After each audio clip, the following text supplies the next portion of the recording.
વડોદરાની પાણીગેટ પોલીસે ડ્રગ્સ માફિયાઓ સામે લાલાંક કરી છે। શહેરના પાણીગેટ વિસ્તારમાં આવેલા રાજારાણી તળાવની પાળ નજીકથી પોલીસે ગાંજાના જથ્થા સાથે એક શખ્સને ઝડપી પાડ્યો છે। શું હતી ઘટના?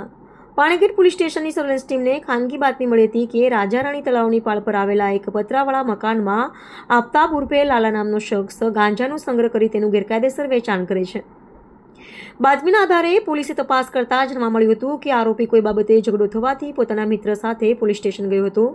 પોલીસે ત્વરિત કાર્યવાહી કરી બાતમીવાળી જગ્યા પર દરોડો પાડ્યો હતો। પોલીસે સ્થળ પરથી 502 ગ્રામ ગાંજો જેની કિંમત 25,100 રૂપિયા થાય છે તે કબજે કર્યો છે।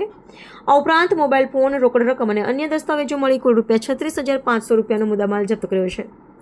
આરોપી આફતાબ ઉર્ફે લાલા બંદર મોહમ્મદ રફીક મલ્લેકની ધરપકડ કરીને પાણીગેટ પોલીસે NDPS એક્ટની વિવિધ કલમો હેઠળ ગુનો દાખલ કર્યો છે। આ સમગ્ર રેકેટમાં હાલોના રહેવાસી દાનિશ નામના એક અન્ય શખ્સની સંડોવણી પણ સામે આવી છે, જે હાલ પોલીસ પકડથી દૂર છે।